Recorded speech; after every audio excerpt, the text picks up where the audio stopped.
Welcome to the MMA Roundup with your host, Randy Silver. Today we're breaking down the PFL acquisition of Bellator.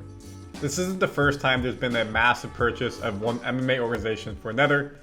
UFC bought Strikeforce, they bought WEC, they bought Pride. So we're going to talk about those in the back half and the fighters that they brought in and how they were able to build up the UFC. But we're going to focus mainly on the PFL buying Bellator, why they did it, what happened to Bellator, what this means for the PFL, them together, and so much more.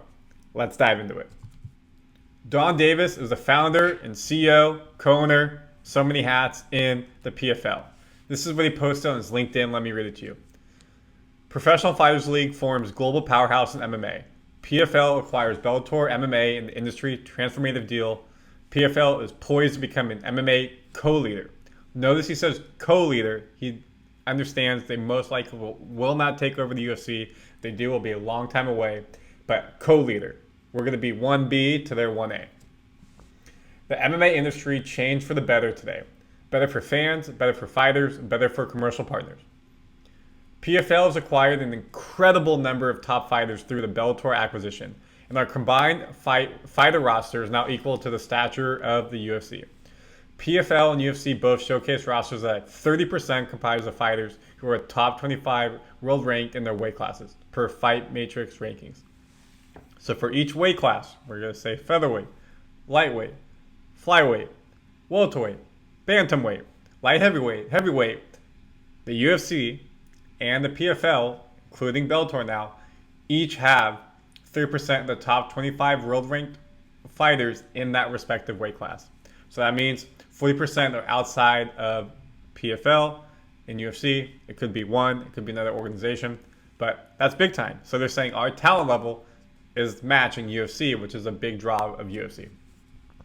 The Bellator brand will continue and it will become this one-off event product from PFL.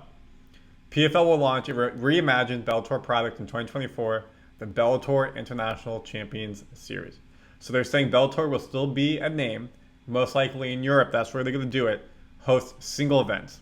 Just like the UFC has fight nights on a Saturday, UFC has pay-per-views, Bellator will be a pay-per-view event, one-off event. They said probably about 8 times a year in the different interview, so probably 8 times a year.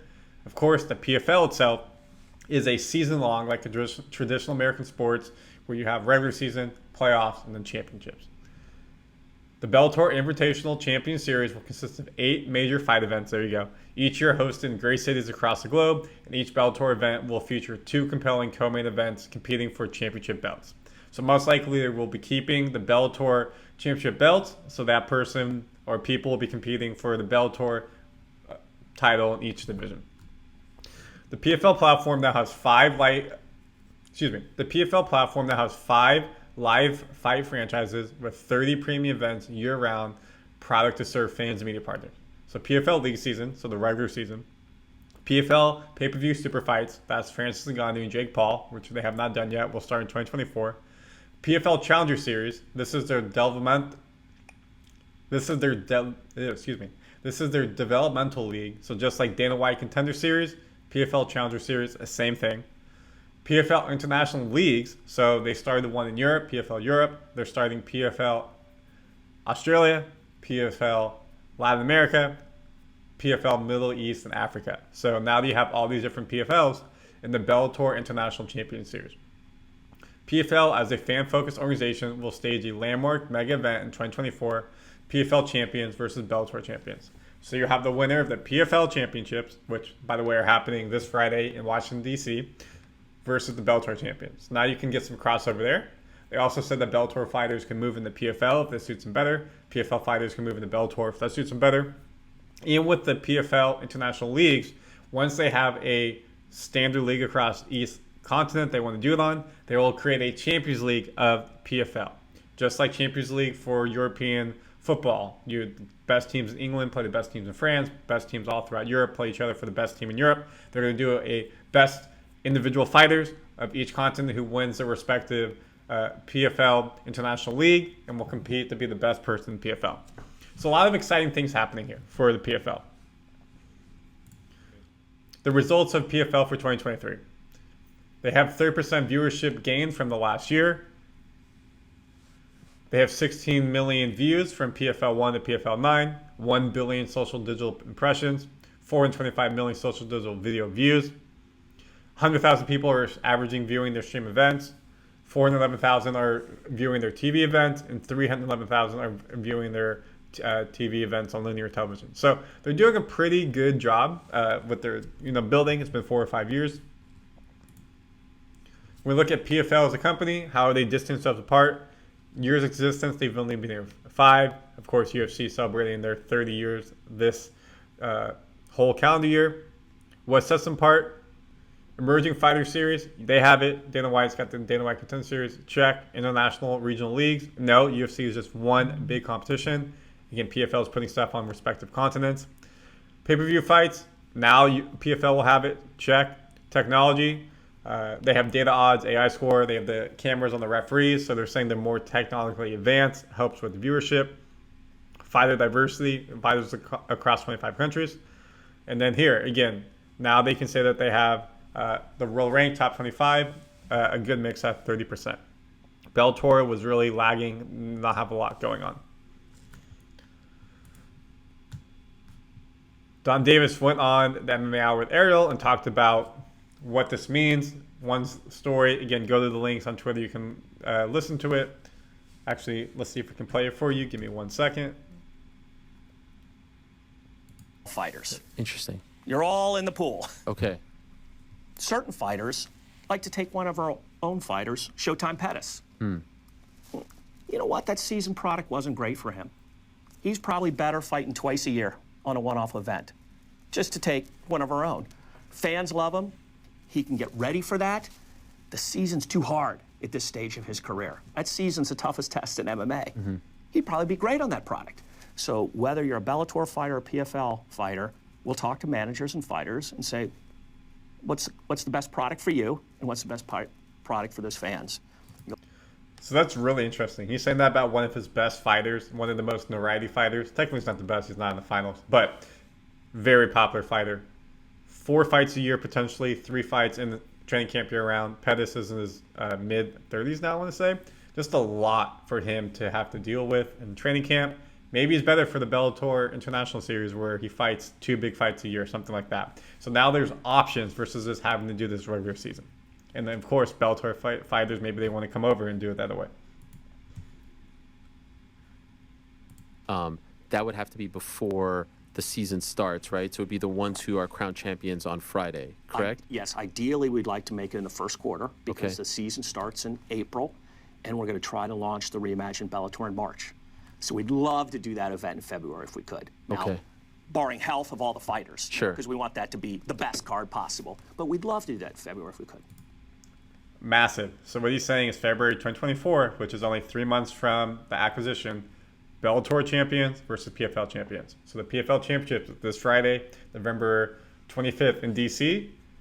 Whoever wins gets $1 million, gets the PFL championship belt, and will potentially fight the corresponding Bellator champion in February.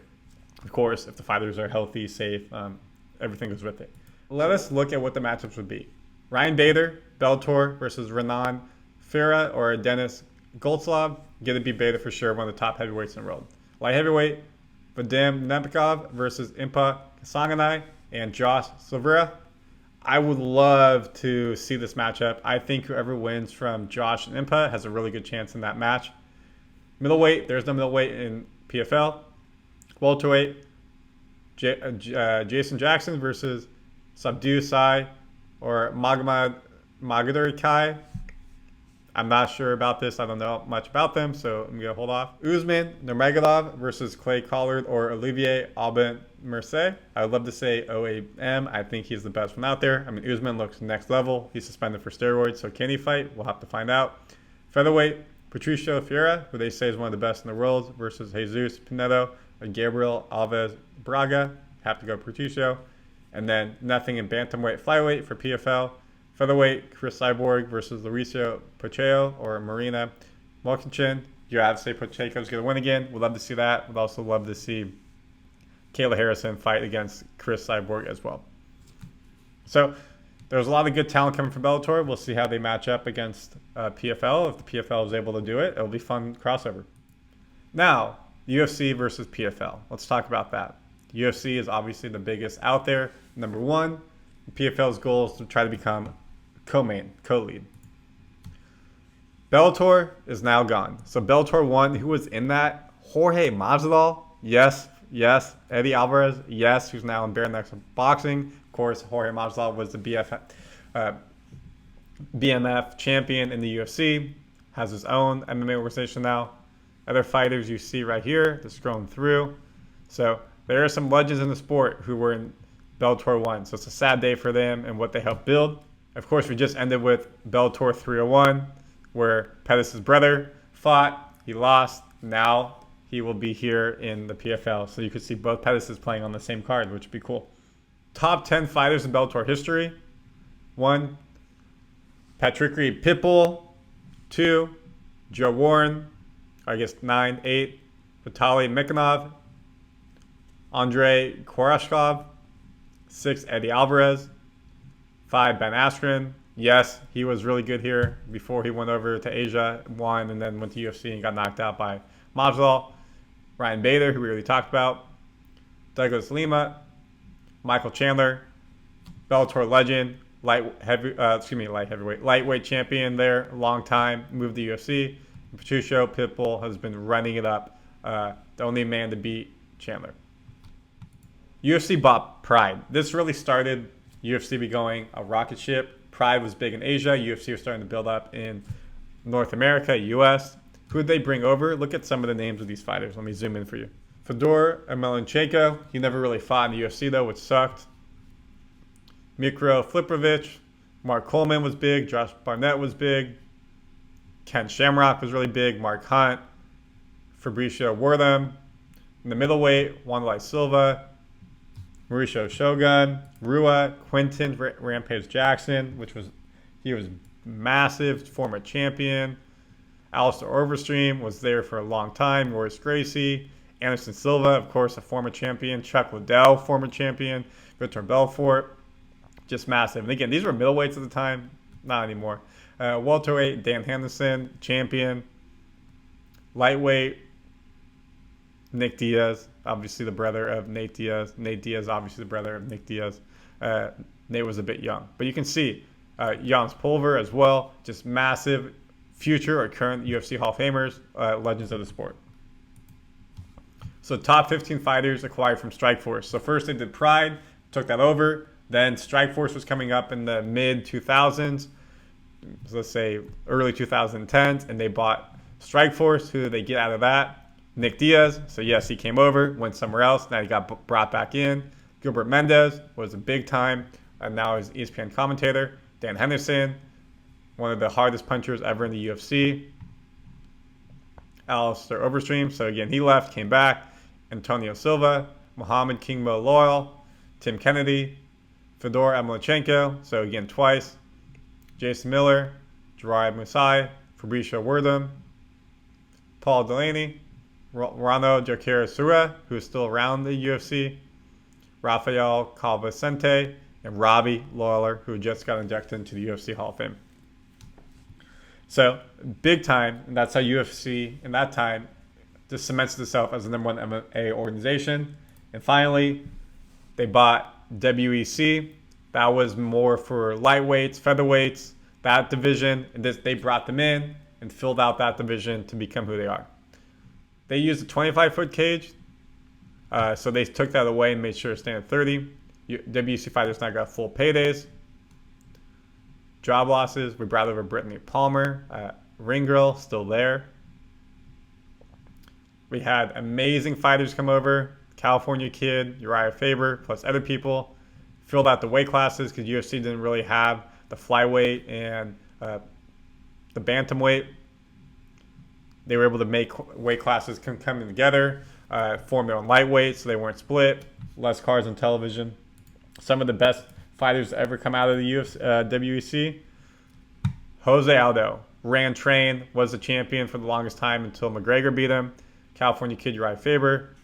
Benson Henderson, Dominic Cruz, former champion, Carlos Condit, Don Cerrone, legend at MMA.